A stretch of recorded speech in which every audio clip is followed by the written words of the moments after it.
Hey, salut à tous, bienvenue sur la chaîne LudoFit, ici une chaîne dédiée au fitness et nutrition sportif. Bienvenue aux nouveaux qui viennent d'arriver. Aujourd'hui, on va faire une vidéo spéciale Noël. Et oui, aujourd'hui, si tu regardes la vidéo, on est le 15 décembre. J'ai décidé de faire une vidéo spéciale Noël avec un dessert, les cookies. Bien sûr, pas n'importe quelle recette. D'habitude, quand vous mangez des cookies, c'est enrichi en farine de blé, enrichi en mauvais sucre, un sucre à IgG très élevé. Cette fois-ci, je vais vous montrer une recette simple, ici, que vous pouvez manger même à Noël, et même si vous voulez maigrir pendant les fêtes, c'est possible. Je vais te montrer la recette, je vais d'abord te donner les ingrédients un par un, et je vais t'expliquer pourquoi celui-là et pas un autre. Et bien sûr, les bienfaits qu'il y a, bien sûr, avec les aliments que je vais utiliser à la place des aliments traditionnels. Donc, on va faire des cookies ou, bien sûr, tu peux appeler ça aussi des sablés parce que c'est quasiment la même recette. On va utiliser, pour moi, je n'ai pas de farine complète, mais si tu as de la farine complète, privilégie la farine complète, il y a 100 grammes, bien sûr.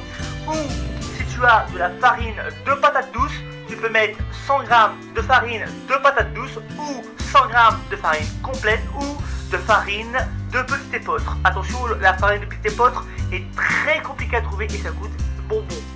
Alors si tu as les moyens, achète-la. Si tu n'as pas les moyens, prends de la farine complète. Tu peux trouver facilement à la marque Francine, à Auchan, Carrefour, même les autres marques, même les grandes surfaces, ils en vendent facilement. Ou de la farine de patate douce.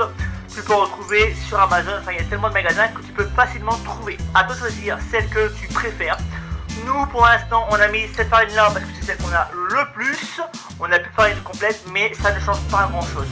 Peut-être le goût parce que la farine complète elle a un IG un tout petit peu plus bas que la patate douce. Si je dis pas de bêtises, il n'y a pas grand chose qui change mais tu seras plus rassasié avec de la farine complète que de la farine patate douce. C'est une question de goût.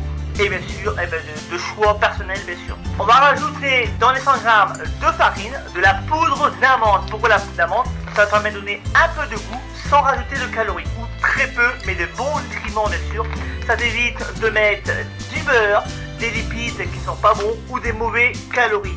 Ou de la farine blanche, par exemple, qui n'est pas conseillé si tu es allergique au gluten. Bonne nouvelle, la recette, elle est sans gluten. Bien sûr, il n'y aura que le son de blé qu'on va mettre qui a du gluten. À toi de voir si tu veux trouver une alternative avec une possibilité de trouver du son de blé avec une autre source.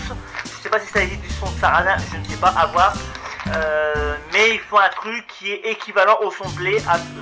Faut faire des recherches. Regarde si ça existe du son gluten, je ne sais pas. Mais moi je l'ai utilisé que le son de blé parce que voilà, il fallait un produit.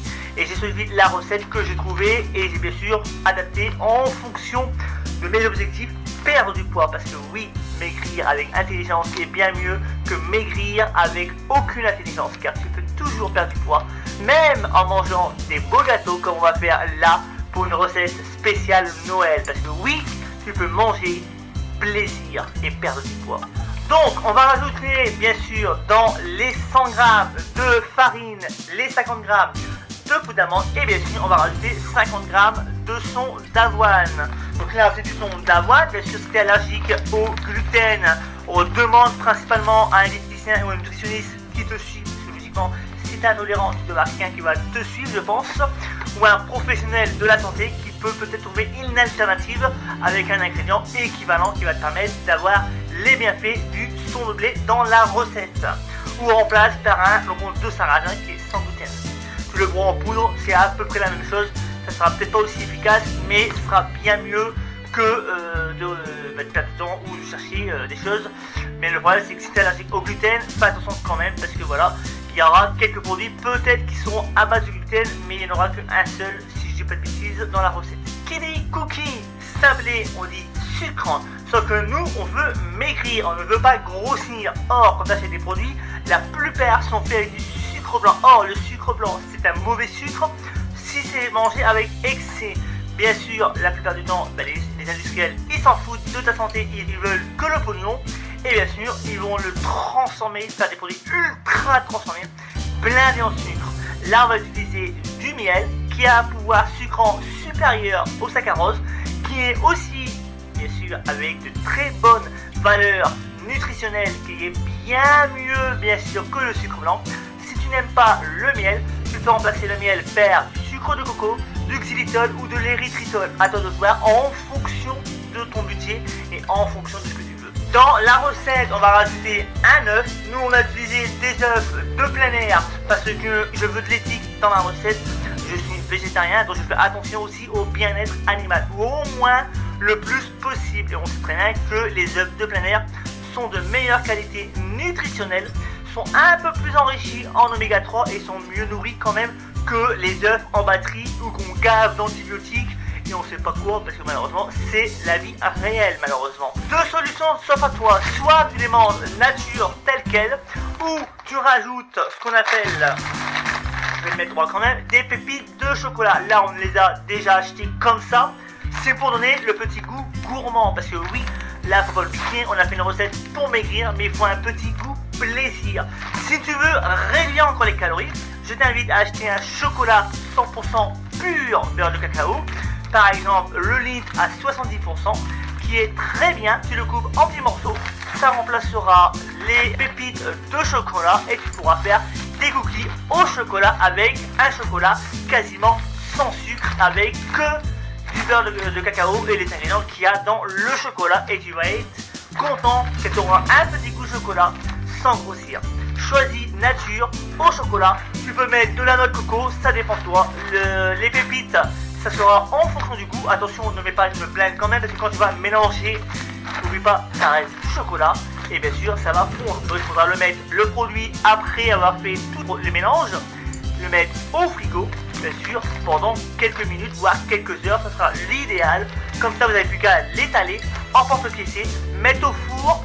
Ça dépend des fours, ça peut être 10 minutes, ça peut être 15 minutes, ça peut être 20 minutes, ça dépend de la taille de vos produits. Alors faites bien attention à la cuisson au four, attention, ça ne doit pas devenir noir, ça doit devenir à peu près marron, sans pour autant devenir marron noir cramé non plus. Il y a quand même un minimum de cuisson. Je t'invite à regarder sur internet bien sûr le temps de cuisson en fonction de ton four, parce que chaque four est différent, ou sinon tu mets 1 minuteur, 10 minutes, tu vérifies la cuisson et en fonction de la cuisson tu rajoutes 1 minute ou 2, et bien sûr attention, c'est le but que ce soit moelleux à l'intérieur et croustillant sur l'extérieur, ce qui veut dire un cookie, comme un goût cookie, c'est le but. Après attention, il ne faut pas non plus que ce soit immangeable, à vous de voir adapter la cuisson en fonction de vos goûts, un peu plus cuit, un peu moins cuit. Bon après il y a quand même une limite quand même, il y a un équilibre au niveau de la cuisson à faire. Donc là, avant de faire justement la recette, enfin pour la finir devant vous, j'ai oublié de dire un truc justement. Là, la vidéo va être faite rapidement. N'oublie pas de t'abonner bien sûr, laisse un gros pouce en l'air. N'oublie pas de laisser un commentaire si tu as testé la recette. N'oublie pas de me dire ce que tu en penses bien sûr. Si tu veux d'autres recettes, lâche un commentaire, abonne-toi, laisse un gros pouce en l'air et n'oublie pas, mercredi prochain à 14 h, il y aura une future vidéo. On y va à la recette, à tout de suite. Alors voici une pâte que j'ai faite, donc celle-ci elle est nature. Donc ce que j'ai fait c'est que j'ai mis tous les ingrédients à l'intérieur. Les ingrédients vous les retrouverez dans la barre de description bien sûr. Donc là on a la pâte, je l'ai laissée reposer, on n'a plus qu'à l'étaler et la cuire au four. Donc pour commencer on va mettre de la farine. Là on va prendre la première pâte qu'on a faite classique, on va l'étaler avec un rouleau à peu près 0,5 cm et on va l'emporte-piécer pour faire des petits cookies. Et bien sûr on peut faire avec plusieurs parfums, on peut glacer, ça dépend de ce que vous souhaitez. N'oubliez pas de préchauffer le four à 180 degrés, comme ça quand tout est fini vous n'avez plus qu'à mettre au four entre 10 à 15 minutes, ça dépend de la taille que vous mettez au fait, que vous emporte-piécez. Après avoir testé, attention, j'ai remis un tout petit peu d'eau, j'ai remélangé à la pâte parce que je pense en fonction de certaines farines, elles n'absorbent pas de la même façon l'humidité. Donc si tu vois que la pâte s'effrite, tu rajoutes légèrement un tout petit peu d'eau, tu la mélanges jusqu'à temps qu'elle devienne comme une pâte à sabler. Attention, ça ne veut pas dire que tu dois inonder ta pâte, tu dois juste rajouter quelques gouttes d'eau pour pouvoir avoir une pâte qui s'étale facilement. À quoi elle doit ressembler pour l'instant la pâte? Donc à peu près 0,5 cm. Ce qu'on va faire c'est que là on va emporte-piécer et logiquement j'ai refait la pâte, j'ai remis un peu d'eau, j'ai remélangé. Et normalement, on est censé avoir des produits qui se tiennent. Enfin, normalement, parce que bon... Ben voilà, ça marche. Regardez. Vous avez vu, j'ai corrigé la recette. Parce que la recette que j'ai trouvée, c'était sur internet. Donc attention aux recettes que vous trouvez. Vous pouvez avoir des surprises. Il faudra toujours adapter les recettes aussi. Parce que, et oui, les surprises, vous en avez aussi. Et voilà le résultat sans cuisson, bien sûr. Il ne reste plus qu'à cuire. Et on va voir ce que ça donne. Par contre, c'est la première fois que je fais cette recette là, donc soyez indulgents. Je n'ai jamais testé une recette ici en forme de cookie, en forme de sablé. C'est une première pour moi. Donc je fais l'expérience pour vous, en espérant que ça ne serait pas un fail, mais je ne pense pas. Côté goût, ça passe. Maintenant, il faut voir si ça tient au niveau de la tenue maintenant. Maintenant, il n'y a plus qu'à cuire pour voir ce que ça va donner. Après cuisson, on va laisser refroidir quand même pour voir ce que ça donne. Mais ça donne quand même c'est chaud. Un beau résultat, des petits sablés. Et là, vous avez que des trucs ici. 100% diète. Après le goût, je sais pas s'il y est. Je vais vous le dire après parce qu'honnêtement, je n'ai pas encore goûté. Donc, après avoir fait une première fournée, bien sûr, on remalaxe un peu la pâte et on continue. On refait la même chose, on réétale et ainsi de suite jusqu'à temps qu'on n'ait plus de pâte. Après cuisson, voilà à quoi il ressemble. Petite dégustation quand même pour vous montrer quand même qu'ils sont mangeables.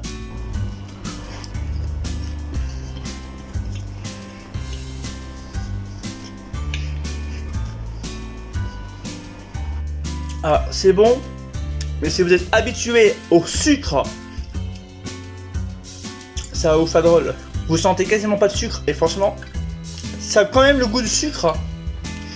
Mais vu que c'est fait au miel, vous n'avez pas le même goût. Là j'ai goûté le lendemain. Attention, la conservation ça dure quoi, les 3-4 jours à peu près. Vous pouvez les garder un peu plus, mais après ça va être dégueulasse. Je pense qu'il va manquer, il doit manquer un peu de cuisson. Mais vous le faites en fonction de vous, de ce que vous aimez. Bien sûr, j'ai pas montré comment je mélange la pâte de cookies sablé.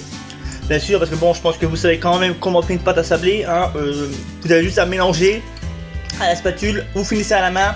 Vous rajoutez un peu d'eau parce que de la recette, elle était pas assez suffisamment.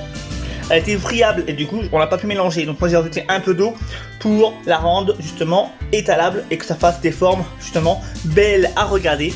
Car Noël est beau, Noël est à faire avec plaisir. Parce que oui, il faut manger avec le goût et pas manger avec dégoût. Si tu aimes ce contenu, je t'invite à t'abonner, à laisser un gros pouce en l'air. Lâche-toi un commentaire pour me dire si tu fais la recette et si tu l'as fait. N'hésite pas à taguer par exemple hashtag LudoFitIci. Donc le hashtag arrobas bien sûr avec le nom de l'entreprise pour que je vous partage, pour ceux qui le souhaitent bien sûr. Je vais m'étouffer avec. Bon, je suis pas mort. Donc tu étais sur la chaîne LudoFitIci, une chaîne qui te veut que du bien. Je te dis à la semaine prochaine pour une future vidéo. Just blow away, I can't look you in the face. I don't wanna have to lie. I wanted this love to survive. Now